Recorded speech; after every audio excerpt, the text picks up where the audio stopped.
Alors, salut à toi, je suis très content de t'avoir avec moi dans cette session que nous allons avoir ensemble.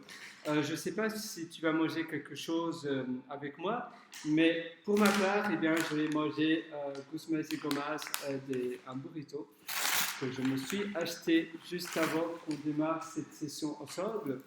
Et voilà, il y a pas mal de serviettes. Et donc aujourd'hui, j'aimerais te parler de se créer sa propre franchise pour soi.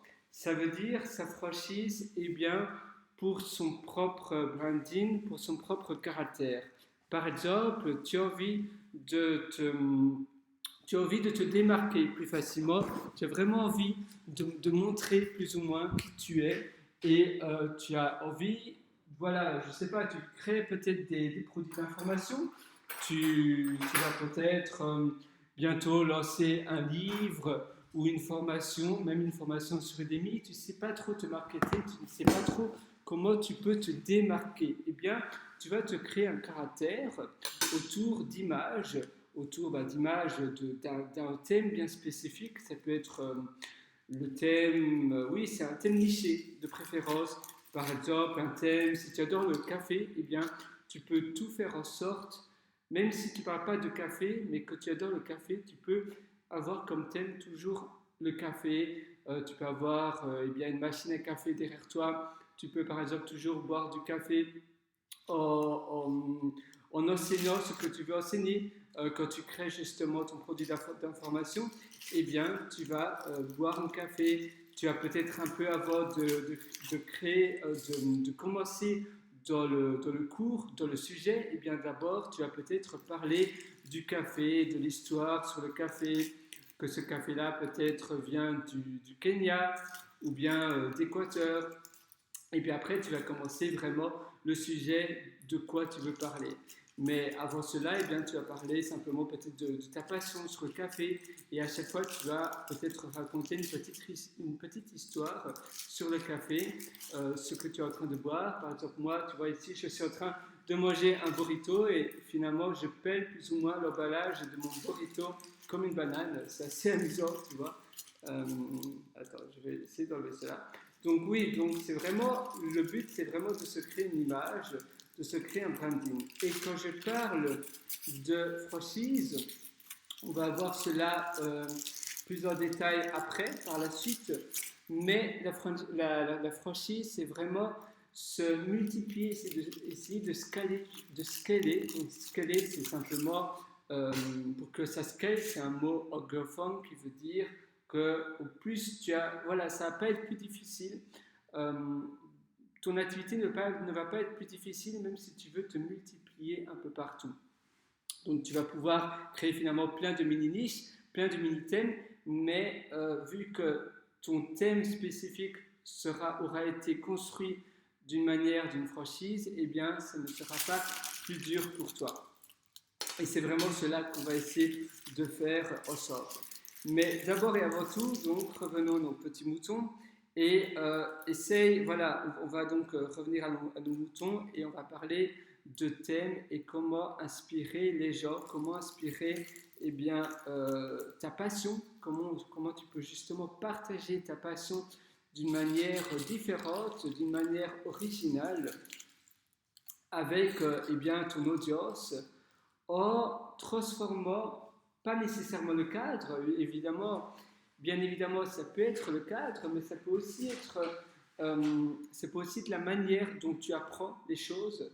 Ça peut être par exemple la manière dont tu veux montrer comment tu vas eh bien, rendre ton activité eh bien, plus agréable, comment tu peux comment eux aussi peuvent justement créer quelque chose de différent. Tu peux aussi, par exemple, expliquer que voilà, c'est la fin de cette thématique-là.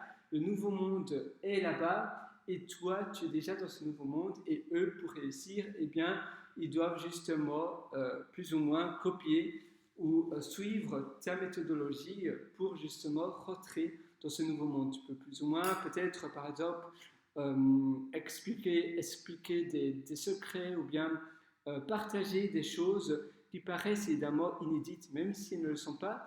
ta thématique peut se baser sur ça. L'autre jour, je voyais justement un formateur et ce formateur-là, eh bien, il avait basé sa thématique sur le hacking. Et alors, il mettait comment déhacker les choses. Il faisait même des jeux de mots et tout était basé sur la thématique, d'un peu de la piraterie, des choses pirates. Et alors, il y avait un bateau pirate, il y avait un peu des têtes de mort comme ça, tu vois, un peu comme, oui, avant, comment les pirates eh bien, se comportaient et ils partageaient c'était des daily hacks, donc des lifestyle hacks, donc des hacks pour justement améliorer ton style de vie avec, eh bien, avec le thème du hacking. Donc voilà, il expliquait que lui, il n'allait pas signer des choses que tu peux retrouver un peu partout dans les livres de développement personnel que tu trouves dans n'importe quel bibliothécaire ou bien librairie style Fnac. Eh bien, ce qu'il enseignait, c'était vraiment des choses un peu au-dessous de la table, tu vois, des choses qu'on ne partage pas trop, des choses méconnues, des choses qui sont un peu secrètes mais qui sont beaucoup plus efficaces. Même si, évidemment, ce qu'il enseigne ne révolutionne pas énormément la vie des... même ce qu'il enseigne, bon, je pense que ce qu'il enseignait était très bien, mais je ne pense pas que, eh bien, c'était 1000 fois mieux que les autres formations. Finalement, il enseignait plus ou moins les mêmes techniques, mais de manière un peu détournée. Et donc, voilà, c'est évidemment son image de marketing, ça fait un peu waouh, c'est du développement personnel un peu que peu de personnes connaissent. Même si après, à la fin de la journée, eh bien, tu enseignes des choses que tu retrouves partout, finalement, tu vas montrer une image qui est différente. Et l'histoire que tu fais passer derrière, voilà, l'histoire que tu fais passer sur ta méthodologie et sur les méthodes que tu vas enseigner, tu peux dire, voilà, moi j'ai une méthode pour perdre du poids, j'ai une méthode spécifique pour eh bien, apprendre une langue étrangère en moins de 10 jours, par exemple. C'est un peu comme les méthodes, tu sais, les méthodes du style assimile, les méthodes pour apprendre des langues, tu en as plein, et finalement, à la fin, c'est plus ou moins la même chose. Toutes ces méthodes se ressemblent très fort, c'est simplement le packaging qui est différent.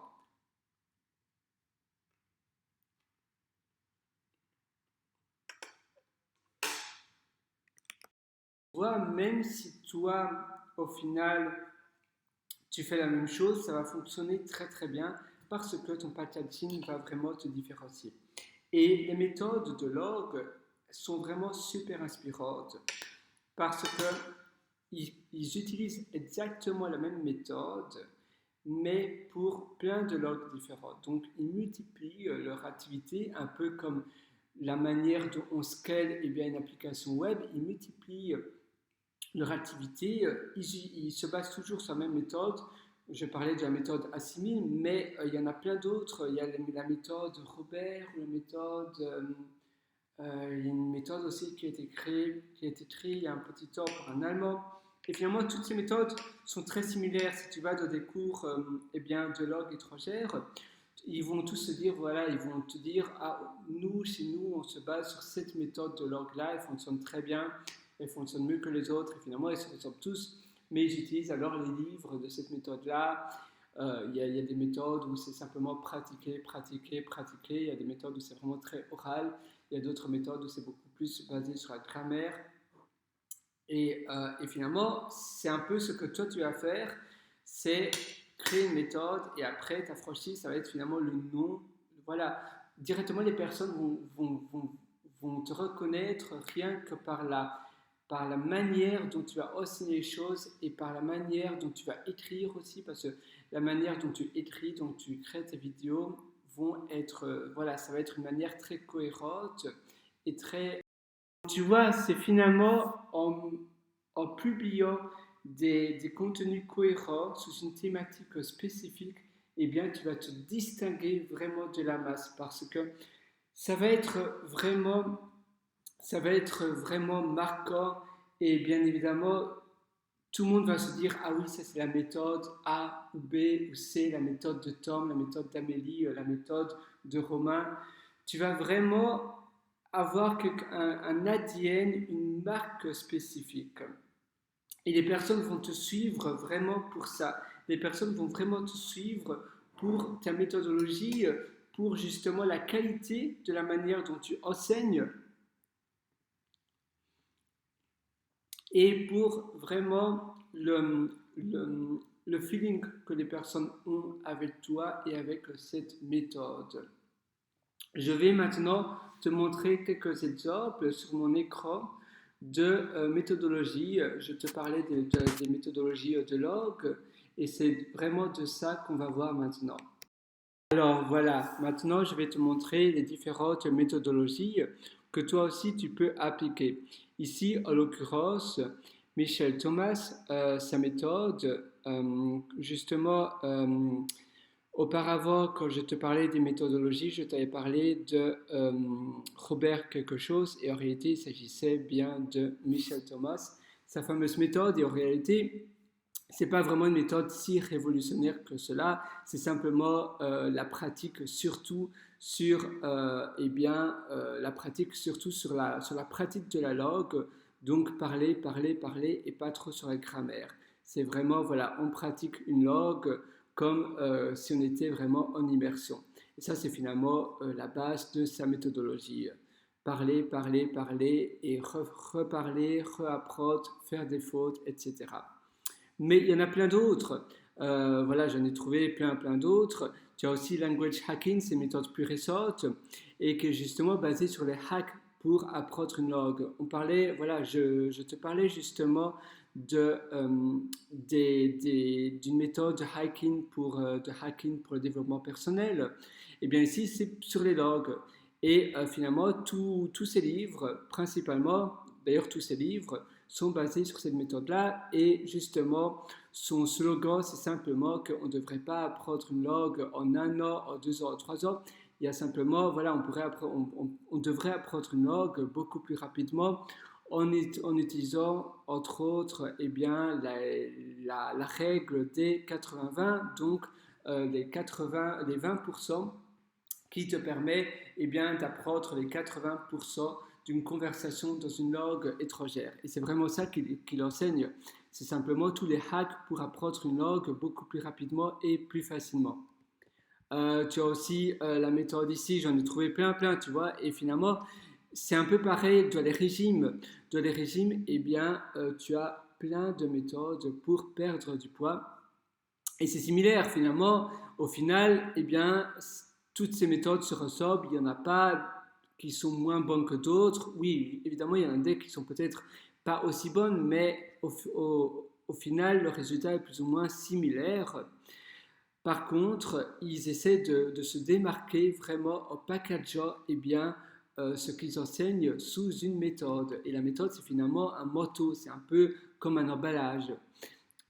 Ici, à nouveau, voilà, Michel Thomas, sa fameuse méthode, et finalement, il a développé plus ou moins une franchise parce qu'il a appliqué sa méthode de base, qu'il a fait pour une langue, et puis après, il a multiplié cela en plein d'autres méthodes, plein d'autres langues, pardon. Donc, il a appliqué la même méthode, mais pour finalement pratiquement toutes les langues les plus populaires.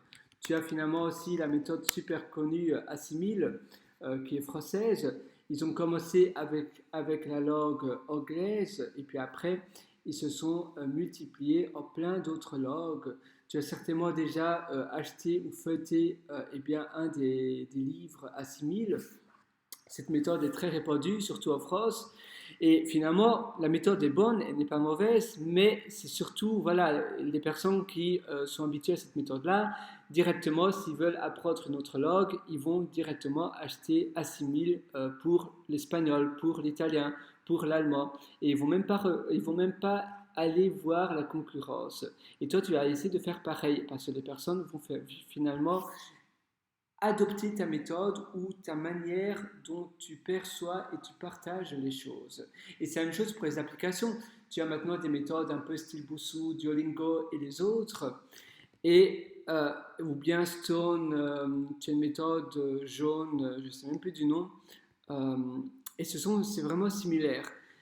Et c'est vraiment, toi, tu vas plus ou moins faire pareil. Tu as aussi Teach Yourself, qui est à la fin de la journée pareil. Tu as aussi Paul Noble.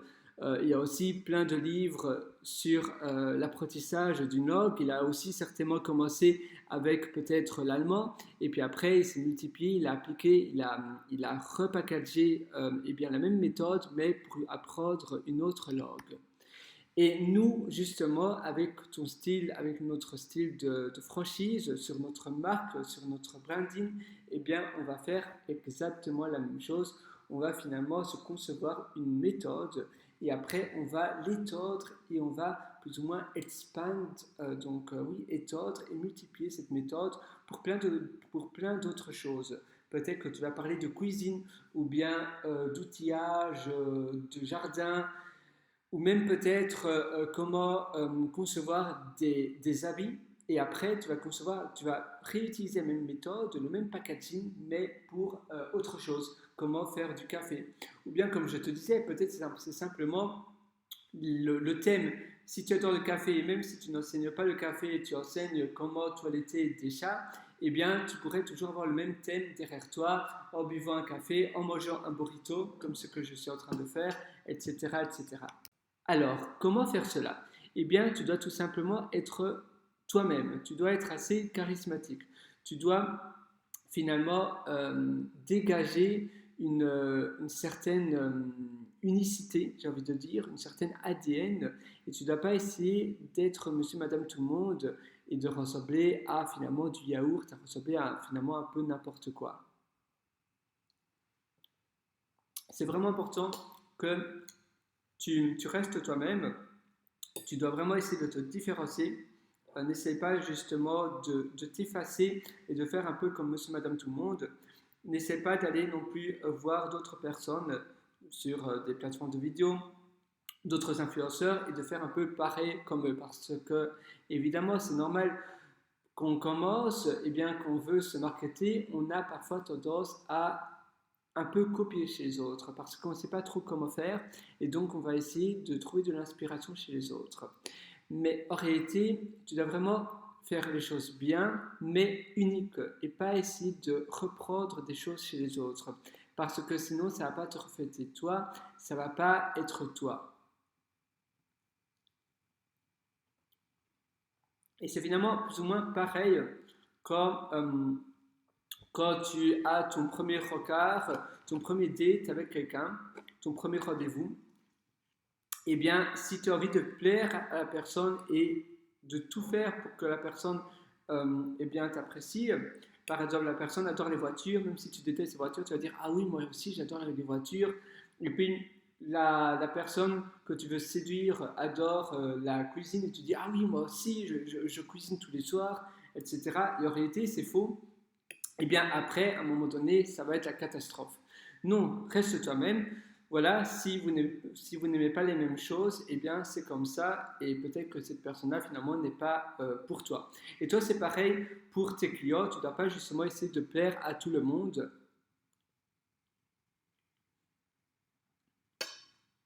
Tu dois vraiment essayer, voilà, tu dois vraiment être toi-même, même pas essayer, tu dois vraiment être toi-même.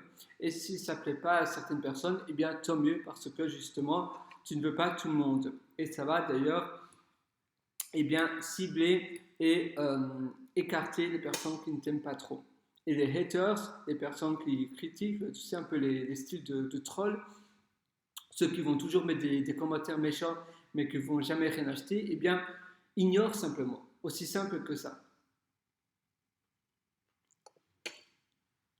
Et grâce à cela, eh bien, tu vas vraiment pouvoir bâtir une communauté de fans extrêmes parce que tu seras justement toi-même. Tu ne veux pas plaire à tout le monde et c'est impossible de plaire à tout le monde.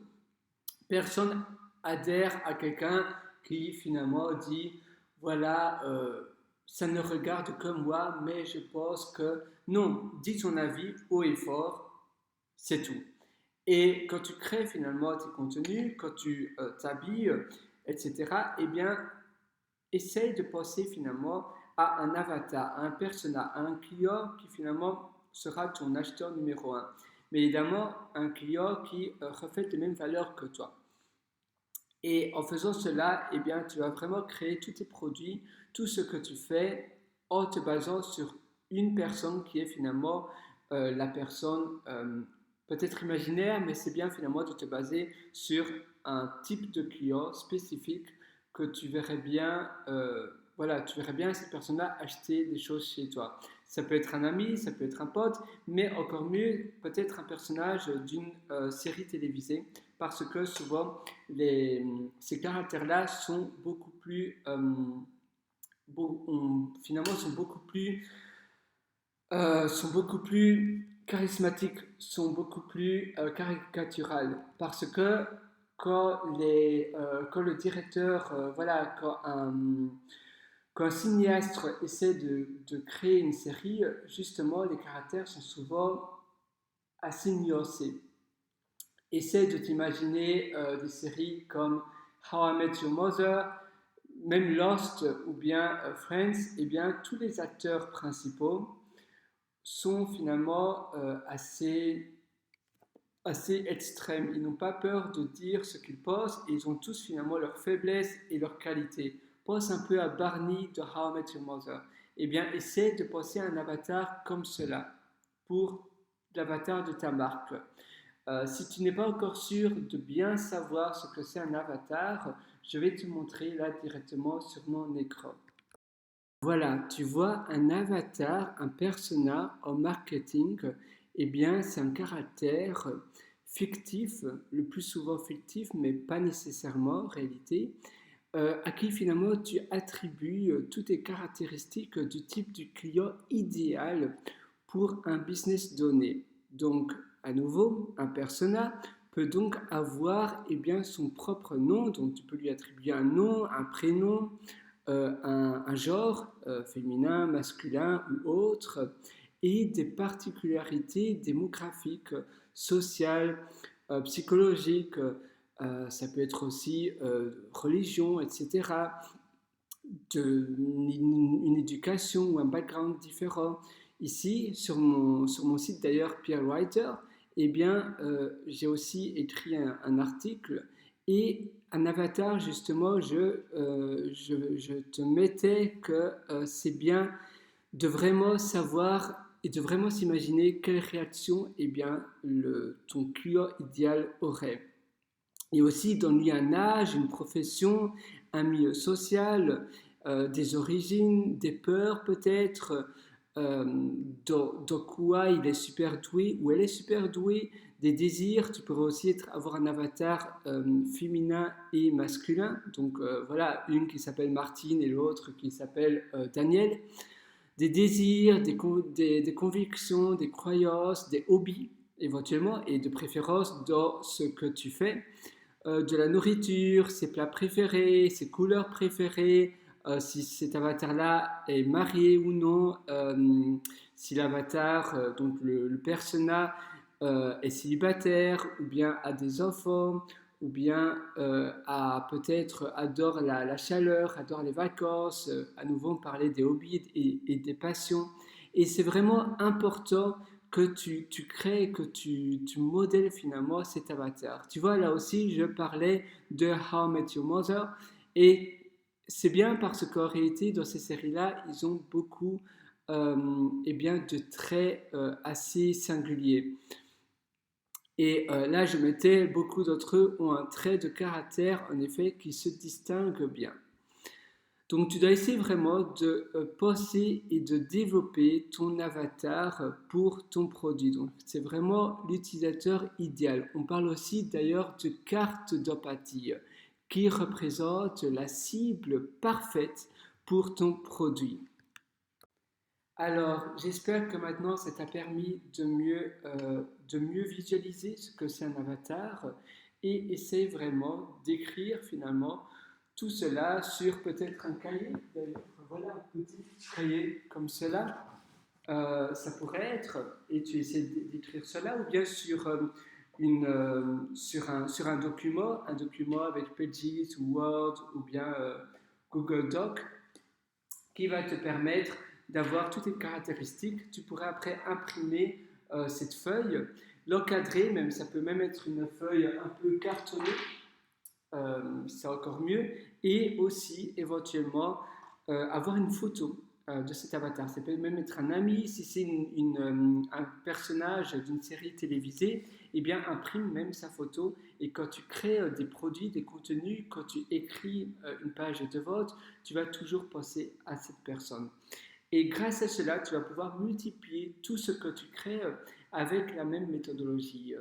Et tout un process qui est finalement très cohérent et qui est toujours basé sur les mêmes fondations. Et ça, finalement, c'est vraiment les bases, c'est le cœur pour se créer une franchise.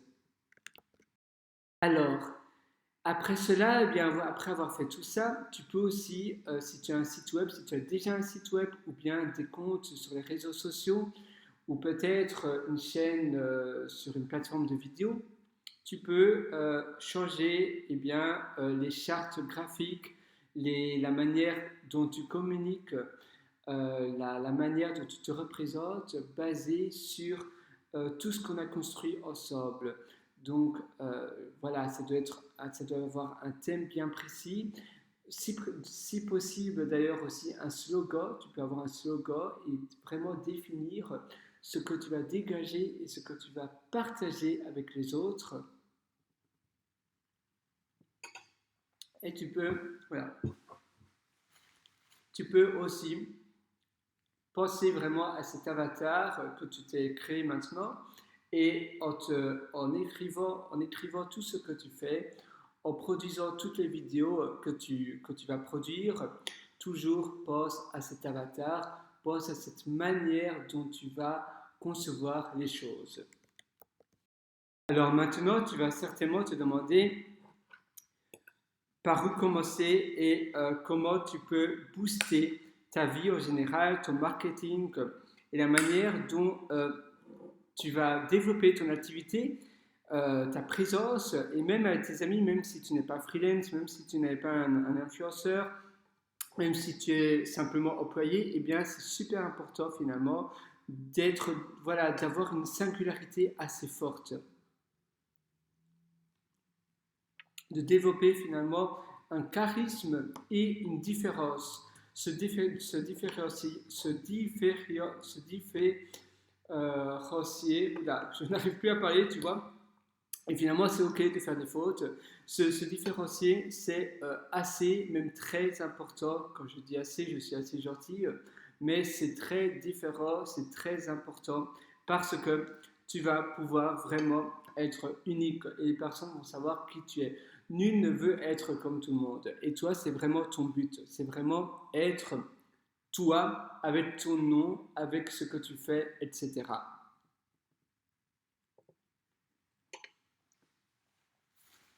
Alors voilà, c'est maintenant tout de suite. Essaye vraiment de développer de multiples choses dans ce que tu es bon, dans ce que tu aimes faire. Et tu vas par la suite, après, finalement, presque concevoir un film de toi-même. Imagine-toi dans un film. Eh bien, finalement, la manière dont tu vas développer ton personnage, ça va être un peu comme si tu étais dans un film. Attention, tu dois bien évidemment toujours rester toi-même. Ça, c'est très important. N'essaie pas de tordre vers une autre personne, mais tu vas simplement, peut-être, même très certainement, un peu exagérer certains points que tu as. Si beaucoup de ton entourage disent souvent que tu es assez marrant, assez amusant, eh bien tu vas développer encore davantage cela et tu vas un peu exagérer ce que tu fais. N'aie pas peur du ridicule. Le ridicule ne tue jamais. Évidemment, le but ce n'est pas d'être comme un clown, mais le but c'est vraiment d'exagérer un peu toutes tes qualités et même ce que tu n'es pas très bon, eh bien assume-le. Assume dans ce que tu n'es pas bon, c'est comme ça, c'est la vie et eh bien travaille sur toutes les choses que tu es très bon et essaie vraiment de persévérer dedans. N'essaie pas d'être un expert dans ce que tu n'es pas bon. Voilà, c'est la vie. Tu sais pas, évidemment, nul n'est super bon dans tout, on est tous différents, on a tous un cerveau qui fonctionne d'une manière différente, on a tous on est tous à l'aise dans différents domaines. Il y a des personnes qui sont plus extraverties, des personnes qui sont plus introverties, des personnes qui stressent plus facilement que d'autres. Et c'est comme ça. Mais tu dois simplement l'accepter. Tu dois accepter qui tu es et tu dois accepter tes défauts. Ça, c'est aussi quelque chose d'ultra important. Et une fois que tu fais cela, une fois que tu as finalement le mindset d'acceptance, tu vas vraiment pouvoir visualiser un peu toi-même comme si tu te voyais dans un film. Et ça, c'est vraiment la touche finale. Et comment, voilà, tu te vois dans un film, qu'est-ce que tu pourrais changer? Qu'est-ce que tu pourrais modifier pour vraiment que tu te kiffes toi-même? Pour que tu, waouh, ça j'aime bien, j'aimerais bien être cet acteur-là. Et au fait, c'est toi-même. Et ça serait vraiment l'idéal. On veut tous être heureux. Et je suis persuadé que si on est tous heureux, eh bien on sera tous super bienveillants envers les autres. On sera tous, voilà, le monde sera super bien. Parce que parfois, les gens ne sont pas très sympathiques avec toi, mais c'est certainement, c'est très souvent parce que, eh bien, leur vie n'est pas eh bien, très joyeuse. Ils ont des problèmes personnels ou professionnels. Mais s'ils étaient heureux, eh bien, ils seraient certainement aussi, tout le monde serait beaucoup plus gentil et beaucoup plus prêt à aider également. Et en étant, voilà, en ayant une vie et une manière de faire les choses qui est vraiment typique à toi, et tu seras plus, voilà, tu ne seras plus toujours à avoir peur, à craindre contre les critiques et contre les regards des autres, parce que justement, tu auras développé ton propre ADN, ton propre caractère. Peu importe si on te juge, tu es comme ça, c'est toi, à point, c'est tout. Et ça serait vraiment, c'est vraiment la fondation solide pour aller très loin. Allez, sur ce, je te souhaite tout le meilleur. Et moi, je vais terminer mon burrito parce que sinon, il ne sera jamais terminé. À très bientôt. Ciao.